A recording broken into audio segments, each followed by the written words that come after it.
Olá pessoal, esta aula é sobre o escalonamento em sistemas de propósito geral. Trata-se do capítulo 9 do livro e seu propósito é responder a esta pergunta: como escalonar as tarefas em um sistema de propósito geral?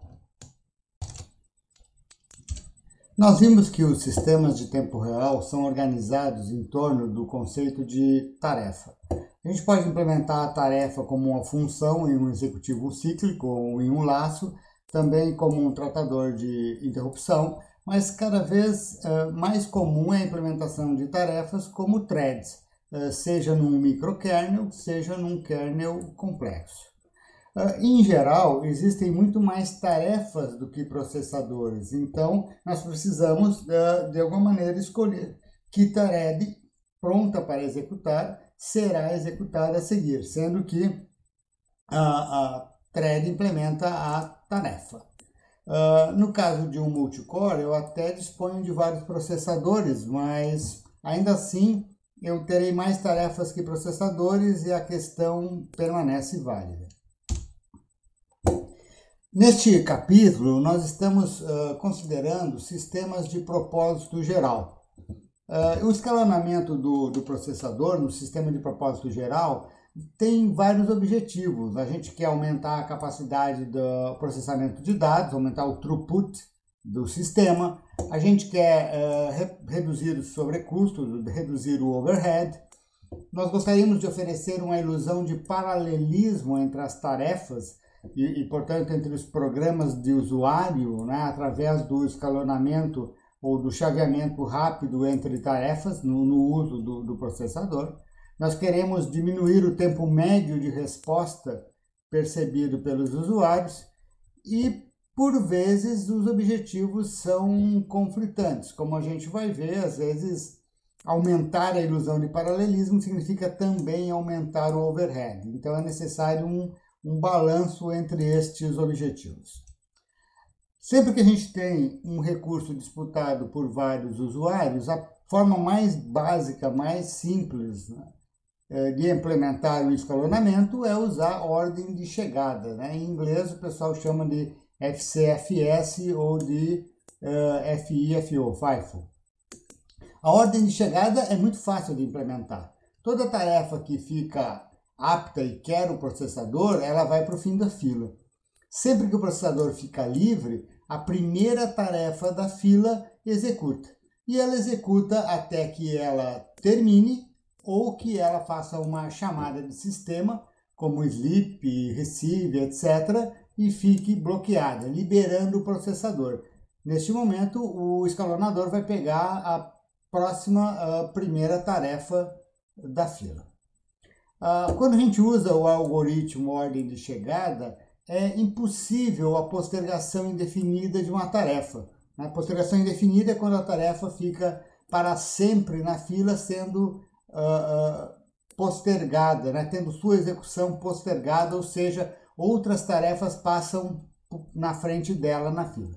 Isso não acontece aqui porque uma vez que a tarefa entrou na fila, ela vai aguardar as que estão na frente dela na fila e chegando a vez dela, ela vai executar. Então não há postergação indefinida. Este é um algoritmo intrinsecamente não preemptivo, porque uma tarefa só deixa o processador quando ela quiser, sendo que ela querer aqui significa ou ela terminar ou ela fazer uma chamada de sistema e ficar bloqueada. Né? Uma vez que ela começou a executar, ela continua até ficar bloqueada. Se acontecer de uma tarefa precisar de muito tempo de processador, ela vai deixar todo mundo na fila trancado esperando atrás dela. E isso é ruim, porque diminui a percepção de paralelismo no sistema. Né? Parece que o sistema parou, porque a maioria das tarefas estão esperando, mas na verdade não. É uma tarefa que está lá monopolizando o uso do processador. Então, em geral, não é um bom algoritmo para sistemas com tarefas interagindo com as pessoas, porque a gente perde a ilusão de paralelismo no caso de uma tarefa muito demorada, e é péssimo para sistema de tempo real, porque se eu tiver outras tarefas com deadline apertado, elas possivelmente vão perder os deadlines delas em função dessa tarefa gulosa que se apoderou do processador e vai ficar lá até liberar esse processador. Por outro lado, o custo de implementação é muito baixo. É uma fila simples e também acontece em poucos chaveamentos de contexto. Nessa figura, nós temos um exemplo. O tempo corre aqui no eixo X e vamos supor que no instante zero de tempo arbitrário, nós temos uma fila composta pelas tarefas T1, T2, T3, T4 nessa ordem. E ordem de chegada, elas vão executar nessa ordem. A tarefa 1 começa a executar, depois de 6 unidades de tempo ela está satisfeita, ela, por exemplo, faz um scanf e bloqueia, aí a gente passa a executar a tarefa 2. A tarefa 2 executa um tempão e aqui no instante 26 ela também faz um sleep ou um read, bloqueia, libera o processador, a gente pega a próxima, a tarefa T3. A tarefa T3 é rapidinha, em 3 unidades de tempo ela libera o processador e com isso a gente executa a tarefa 4. É ordem de chegada, não há nada mais simples que isso. O problema da ordem de chegada é que observem como a tarefa 2 ela atrasou a execução da tarefa 3, sendo muito maior. E este desenho ele não é realista, porque nós podemos ter aqui uma tarefa que precisa de 10 milissegundos de processador e uma outra tarefa que precisa de 100 microsegundos de processador. Então, isso aqui é 100 micro para 10 mili. São 5 ordens de grandeza. 5 ordens de grandeza. Então, se aqui é 3, aqui deveria ser 30 mil. Então, se eu for desenhar 30 mil aqui e 3 aqui, aí sim vai ficar óbvio que o algoritmo ordem de chegada tem esse grande problema. Uma alternativa para melhorar o tempo médio de resposta das tarefas é usar o algoritmo conhecido como SJF, Shortest Job First. Job é um termo antigo para processo, para tarefa, né? E no SJF a gente executa antes aquela tarefa que precisa de menos tempo de processador até ficar bloqueada. Então a gente vê as tarefas que querem processador nesse momento, aquela que precisa de menos tempo de processador é a que a gente executa antes, diminuindo o tempo de espera das demais.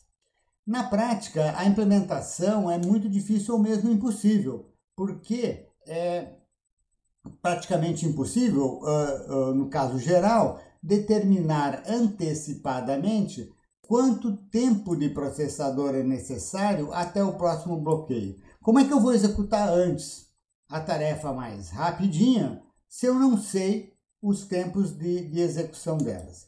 Entretanto, se eu conseguir fazer isso, eu posso provar matematicamente que este algoritmo minimiza o tempo médio de espera na fila de atos. E essa minimização do tempo médio de espera é relevante em sistemas de propósito geral. No entanto, é pouco usado na prática pela dificuldade de implementação. Nesta figura nós temos aquelas mesmas 4 tarefas de antes, do ordem de chegada, só que agora executadas na ordem definida pelo SJF. A tarefa mais curtinha é a tarefa 3, vai antes, depois a tarefa 1, depois a tarefa 4 e, finalmente, a tarefa 2. Observem que, no ponto de vista da 3 e da 4, melhorou bastante, porque elas não precisam mais esperar a 2. Tá? Também lembrem-se que este tempo não é o tempo para executar o programa como um todo, não. É apenas um ciclo de processador. É o tempo de processador necessário até a próxima chamada de sistema, que levará ao bloqueio da tarefa. No contexto dos sistemas de propósito geral, o algoritmo mais usado é o de fatias de tempo. Em inglês, o pessoal chama de round robin. A ideia aqui é por um lado, evitar que tarefas que consomem muito o processador monopolizem o processador e atrasem todas as demais, e ao mesmo tempo não requerer o conhecimento antecipado dos tempos de execução das tarefas, porque é algo impossível no caso geral. Então a ideia é que quando uma tarefa torna-se apta, ela é inserida no fim da fila. Quando o processador fica disponível, a primeira tarefa da fila executa. Então, até aqui é igual à ordem de chegada, tá? Agora que vem a diferença. Nós vamos definir uma fatia de tempo máxima para o uso do processador. Então, a ideia é que a tarefa comece a executar. Caso ela não libere o processador até o final da fatia de tempo, quando a fatia de tempo terminar, a gente vai tirar o processador na marra dessa tarefa. Então, ao final da fatia de tempo, uma interrupção do timer acorda, alerta, ativa o escalonador. A gente, obviamente, vai salvar o contexto da tarefa em execução para conseguir retomá-la mais adiante. Ela sai do processador, portanto, e vai para o final da fila de aptos, e a primeira da fila de aptos passa a executar. Então, a gente diz que ele é intrinsecamente preemptivo, porque um algoritmo preemptivo é aquele que retira o recurso da tarefa, mesmo quando a tarefa quer continuar com o recurso. E é o que está acontecendo aqui. A tarefa gostaria de continuar com o processador, mas a gente, porque terminou a fatia de tempo dela, a gente tira o processador dela, coloca a tarefa no final da fila de novo e dá o processador para a primeira tarefa da fila. Certo? Então, tira o processador mesmo quando a tarefa gostaria de continuar executando. Também é impossível a postergação indefinida, porque uma vez que a tarefa entrou no fim da fila, se tem, digamos, 10 tarefas na frente dela, cada uma vai ganhar uma fatia de tempo e, no máximo, até 10 vezes fatias de tempo, 10 fatias de tempo no futuro, essa tarefa vai executar. Aqui nós temos um exemplo, as mesmas tarefas que nós tínhamos antes, só que agora em um sistema com fatias de tempo. Nesse caso, a ordem inicial da fila é respeitada, T1, T2, T3 e T4, só que a gente vai usar a fatia de tempo. Então vamos lá. Este exemplo usa uma fatia de tempo de 10 unidades. Então vamos lá. Tarefa 1 inicia a executar. Depois de 6 unidades de tempo, ela faz uma chamada de sistema e bloqueia. A fatia de tempo dela não terminou ainda, mas ela não quer mais executar, ela chamou o read, ou o scanf, ou o zip, alguma coisa assim, e bloqueou.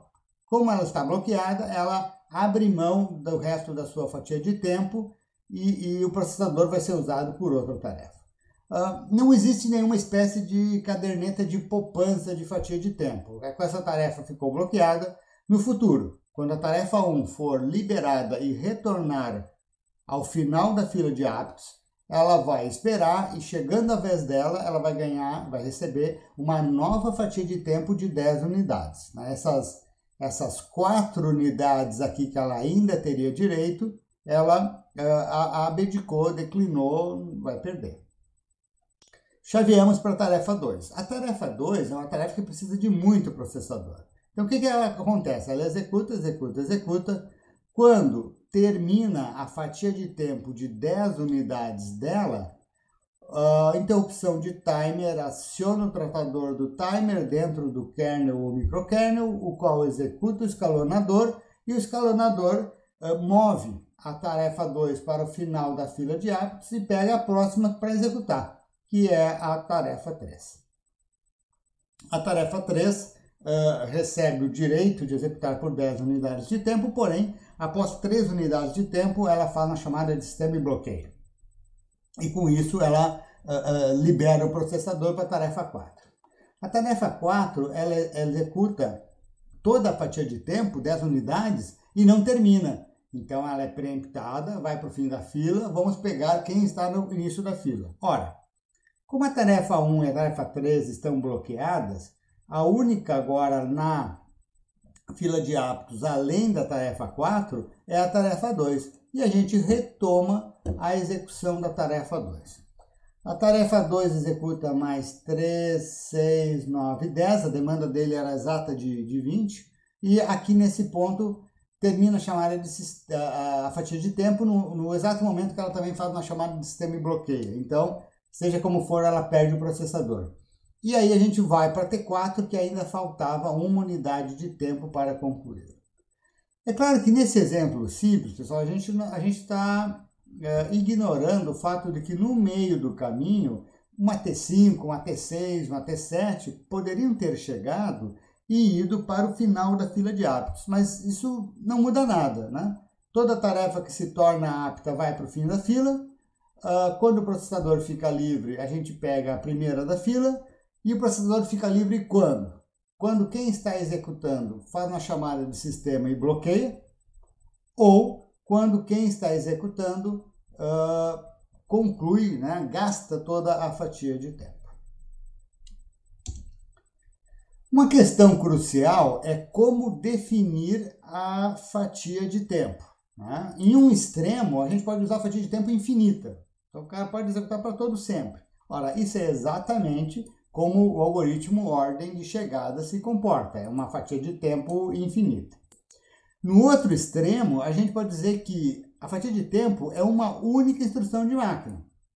A gente carrega o contexto da tarefa, ela executa um move e sai fora. Aí vem a outra, executa um link e cai fora, e por aí vai.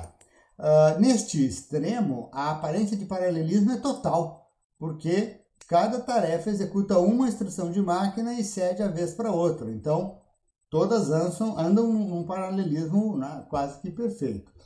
Porém, obviamente, essa solução é proibitiva, porque eu vou gastar 100 instruções de máquina para carregar o contexto da tarefa que vai executar uma fatia de tempo de uma. Então, a cada 101 instruções de máquina, uma é útil e 100 é overhead. Então, portanto, é obviamente um absurdo pensar nesse tipo de solução. Mas estes são os dois extremos que a gente tem. A gente vai ter que buscar um valor aqui no meio, né? Então, a escolha do valor para a fatia de tempo é um balanço entre valores pequenos que criam a ilusão de que as tarefas avançam paralelamente e valores grandes, os quais reduzem o meu overhead, o meu custo de implementação. Existem muitas heurísticas para definir a fatia de tempo, né? Uma temática muito antiga e muito complexa, e uma ideia simples é usar a mediana das durações dos ciclos de processamento, né? De maneira que metade das tarefas bloqueiem antes de estourar a fatia de tempo e a outra metade das tarefas precisam de mais de uma fatia de tempo para ficarem satisfeitas. Isso faz com que metade das tarefas bloqueiem antes do estouro da fatia de tempo e, portanto, eu não terei nenhum chaveamento de contexto adicional. Ela bloqueou, então eu ia ter que chavear de qualquer maneira, eu não gasto nada aí. Porém, as grandes tarefas elas são divididas em várias fatias de tempo para melhorar o tempo de resposta médio das demais tarefas. Então, esse é um exemplo de heurística para definir a fatia de tempo. O valor exato depende de cada sistema operacional, depende do tipo de carga que ele está executando e depende também da versão do sistema operacional. Aí é uma solução bastante específica para cada contexto. Uma solução adicional às três já apresentadas é o algoritmo baseado em prioridades. Nesse caso, a gente vai atribuir uma prioridade para cada tarefa e executa antes a tarefa com prioridade mais alta. Simples assim, né? A fila de hábitos pode ser mantida ordenada pelas prioridades. Existem algoritmos e estrutura de dados que fazem isso de uma maneira muito eficiente. E quando a tarefa fica apta, ela é inserida na fila conforme a sua prioridade. Quando o processador ficar disponível, a gente roda a tarefa com prioridade mais alta. Aqui a questão agora é, como é que eu vou definir a prioridade de cada tarefa? Não é fácil de responder, né? Em sistemas operacionais de propósito geral, eu posso deixar o usuário fazer isso. Por exemplo, no Linux eu tenho um comando no shell, né? na linha de comando nice, que eu posso usar para isso. Dentro dos programas existem chamadas de sistema, por exemplo, set priority no C do Linux, onde eu posso manipular as prioridades das minhas tarefas. E nesse caso o critério é do usuário, ele vai provavelmente rodar os programas mais importantes antes. Às vezes é feito pelo kernel, o kernel avalia o comportamento de um processo, de uma tarefa, de uma thread e manipula a prioridade por conta própria. Por exemplo, se ele percebe que uma dada tarefa gasta muito tempo de processador, ele baixa a prioridade dela para que ela não monopolize o recurso e não prejudique demais as demais tarefas do sistema. Prioridades podem gerar postergação indefinida, porque se eu tenho uma tarefa com a prioridade muito baixa, pode acontecer de estar sempre entrando tarefa nova na frente dela, na fila, e a coitada nunca chegar no processador e ficar esperando para sempre na fila do processador.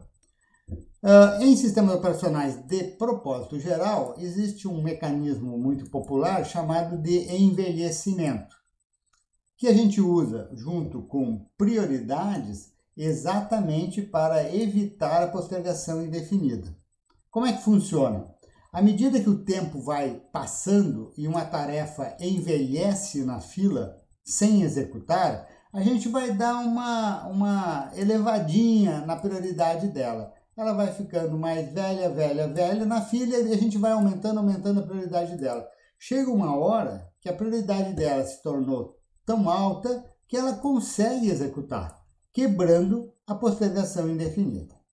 A elevação de prioridade é lenta e gradual, porque afinal de contas foi determinado que ela terá sim uma prioridade baixa. Então ela vai executar lentamente, né? Apenas a gente quer que ela consiga executar um dia, e por isso o mecanismo de envelhecimento. Depois que ela consegue executar e fica bloqueada, como ela conseguiu executar e, portanto, a postergação indefinida foi eliminada, né? No futuro ela volta à sua prioridade original e vai para a fila de novo envelhecer, né? Uma outra questão importante que surge com prioridades é o que fazer quando uma tarefa de prioridade baixa está executando e uma tarefa de prioridade alta torna-se apta. A solução mais natural é o que a gente chama de prioridade preemptiva, ou seja, a gente salva o contexto da tarefa de baixa prioridade, ela volta para a fila de aptos no lugar dela, conforme a sua prioridade, e a tarefa de alta prioridade assume o processador. Afinal, se a gente deu prioridade mais alta para essa tarefa, a gente quer que ela execute e não tenha que esperar por uma de baixa prioridade. Alternativamente, eu posso usar prioridades não preemptivas, onde a tarefa de alta prioridade vai para a fila e é obrigada a esperar até que de baixa prioridade execute uma chamada de sistema e fique bloqueada. A tarefa de alta prioridade não causa, né, a preempção da tarefa de baixa prioridade. Mas nesse caso, nós temos uma inversão de prioridades, porque nós teremos a alta prioridade esperando pela baixa prioridade executar. Tal situação não é desejada em sistemas operacionais de propósito geral e ela é muito ruim em sistemas de tempo real, como a gente verá num outro capítulo. A forma mais usada na prática em sistemas operacionais de propósito geral são as múltiplas filas. Múltiplas filas nada mais é do que uma mistura destes algoritmos que nós vimos até agora, né? Normalmente, eu tenho uma mistura de prioridades com fatia de tempo. É a solução mais comum, né? Alguns sistemas pequenos podem usar também ordem de chegada misturada com prioridades. Aqui temos o exemplo de um sistema bem interessante. Nós temos três filas com prioridade preemptiva entre as filas. Então, roda da fila alta, se ela está vazia, roda da fila média, se ambas estão vazias, roda da fila baixa. Ao mesmo tempo, dentro de cada fila, nós temos fatia de tempo. A fila de prioridade alta trabalha com fatias de tempo de 1 milissegundo, a fila de prioridade média trabalha com fatias de tempo de 10 milissegundos e a fila de prioridade baixa trabalha com fatias de tempo de 100 milissegundos. Quando uma tarefa entra na fila de aptos, ela sempre entra na fila de cima. Se ela executa em menos de 1 milissegundo, ela bloqueia. E quando volta aqui para cima. Então, uma tarefa rapidinha que sempre bloqueia antes de 1 milissegundo de processamento, ela vai habitar a fila de alta prioridade, porque ela vai sempre entrar aqui, bloquear e voltar para cá. Se ela gasta mais que 1 milissegundo, ela termina a fatia de tempo dela, ela é preemptada e ela é inserida, então, na fila de baixo. Aí ela espera e ganha uma fatia de tempo de 10 milissegundos. De novo, se ela executa em menos de 10 milissegundos, ela bloqueia. Quando ela retorna aqui para cima. Agora, se ela estoura a fatia de tempo de 10 milissegundos, ela é preemptada e jogada para a fila de baixo. Aqui na fila de baixo, ela vai receber fatias de tempo de 100 milissegundos até que bloqueie. Quando voltar do bloqueio, tornar-se apta novamente, ela vai para a fila lá de cima de novo. Então, qual que é a ideia, pessoal? A ideia é que tarefas rápidas, com ciclos de processamento rápido, vão receber prioridades mais altas, porque elas vão ficar nas filas de cima.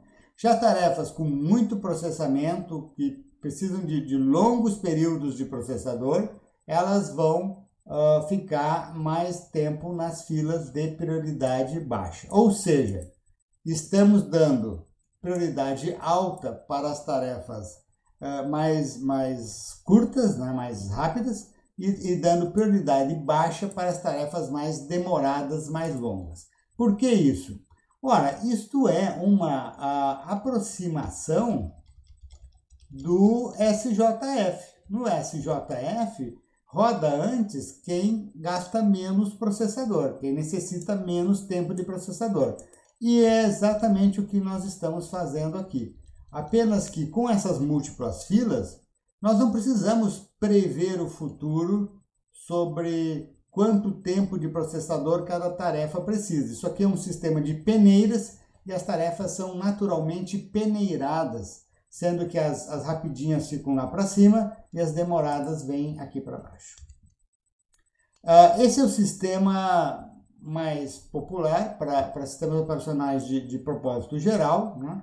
Cada sistema emprega uma solução ligeiramente diferente dos demais e também o administrador do sistema tem um certo nível de configuração sobre ele. Portanto, não existe uma solução universal nesta questão. Mais detalhes sobre este assunto vocês encontram no meu livro Fundamentos dos Sistemas de Tempo Real. Até mais!